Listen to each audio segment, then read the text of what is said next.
Alright, update ho tayo dito sa Davao City and Samar Island Connector Bridge. So ito ho yung itsura ng ano natin dito, construction site kung saan dito dadaan yung poste ng tulay, no? Ito yung pinaka-approach siya galing sa downtown area of Davao City papuntang Samar Island. So dito dadaan yung mga malalaking poste, no, in the future. So as of now, as we can see, ano pa lang to, no, empty space pa lang siya. So dati itong empty lot na siya, na dati itong Caltex gasoline station. So malaki din tong space na to dito dati na natatayuan ng establishment na na-dismantled na siya, gawa nung gateway na siya para sa paggawa ng tulay.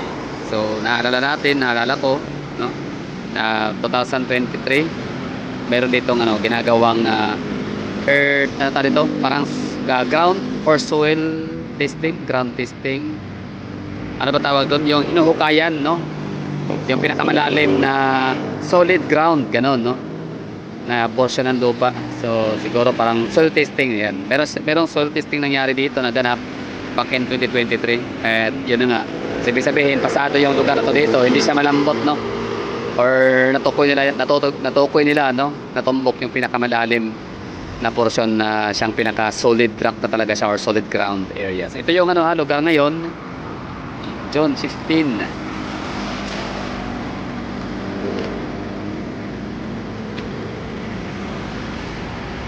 Empty space, empty lata. So ito yung portion ng sa may Castillo Avenue. So sa kabila nito ay bandang Dizon, Barangay Dizon. Yan, intersection. Or parang siya, parang junction, ganyan, no? Junction area. Junction siya ng tatlong kalsada. Daang Marlica Highway, Barangay Dizon. Itong sa yan, nakatutok ng ating camera. Tapos ito naman ang kalsada ng GP Laurel Avenue. Tapos ito naman sa kabilang R. Castillo Street. Tapos Ashuela Cove. So ito yung pinaka-landmark, ha.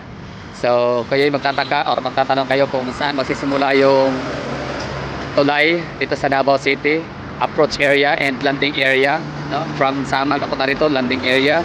Galing rito papuntang Samal ay approach, no? So ito yung approach area ng tulay. Ayan. Ulit natin sinasabi yun para mapamilyar talaga ng mga curious, no? Mga mahilig gumala papuntang Samal Island. So at least sabihin natin mga taga Toril, no? Mga taga southern part of Davao.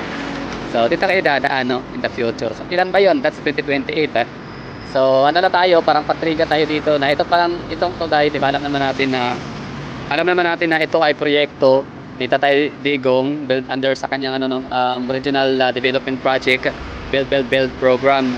So ito siya ay loan, no, project loan sa China. Meron itong kabuuang halaga na nasa 27 billion ba yun, if I'm not mistaken, no? Basta 90% ng project na to ay funded by China government, tapos ang 10% naman ay funded ng Philippine government.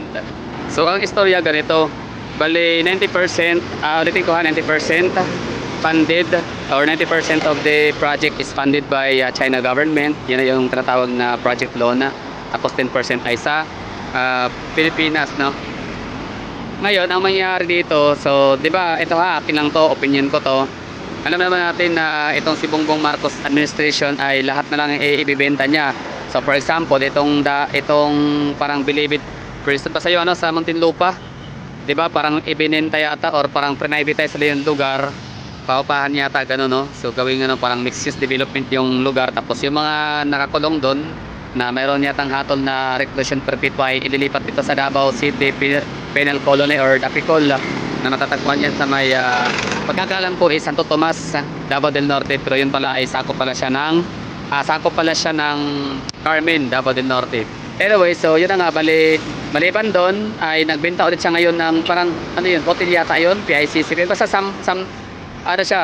something na pagmamayari ng gobyerno na ibibenta or paupahan, gano'n, no, ng halagang 1 bilyong piso daw, no, ang bidding, parang ganyan. So ibig sabihin, tapos yung gold bar natin, di ba, pinagbibenta niya na wala naman talagang malinaw na dahilan o rason para saan gagamitin yung pera. So basta maraming perang nawala sa Pilipinas na wala naman tayo nakikita mga massive projects. So walang mga build program, mga ganyan, no? So ngayon, yan ang 10%. So balikan natin sa tulay, may kinalaman yung sa ba't ko na banggit na mission, no?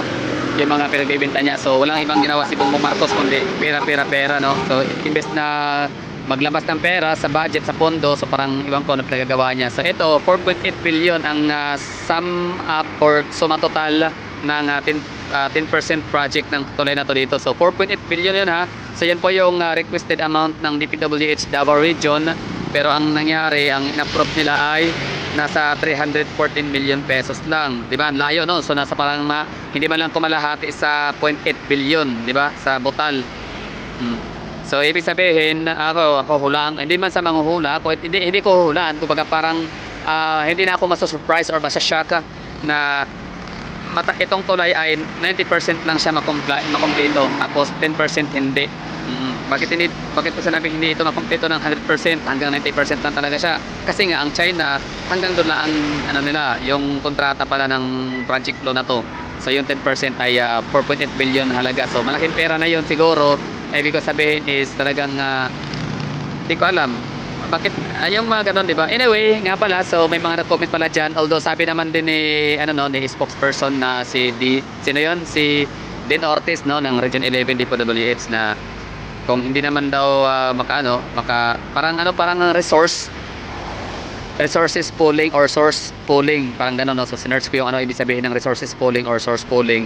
Parang pagsamasamahin yung mga resources, no, ng Davao. For example, parang tira, ganyan, galing sa mga tax, lahat-lahat, mga collection ng mga permits at di ko alam, basta yun na yun. So maraming pera ang Davao City, kahit paano naman ay kaya namang tustusan. So kung talagang kinakailangan na gumastos sa Davao City, no, siya ang pupunan niya, siya ang mag-fill in sa pagkukulang ng gobyerno ni Bongbong Marcos. Gagawin ng Davao City yan, no, para sa ikabubuti ng taong bayan. Kasi sayang din naman ang project loan na 90% na inutang ng Pilipinas sa China kung hindi din naman magagamit kasi nga kulang pa ng 10%. Anyways, ito po yung natin nakikita dito. Parang crane yata tawag dyan, di ba? So yan na, oh. So that's crane. So yun po yung mga equipment na makikita ho natin. So yun po yung mga ginagamit siyempre para pampagawa ng mga tulay, ng mga poste dito sa ating Davao, Samal, magdudugtong sa tawag nito, mainland Mindanao and Samal via Davao City.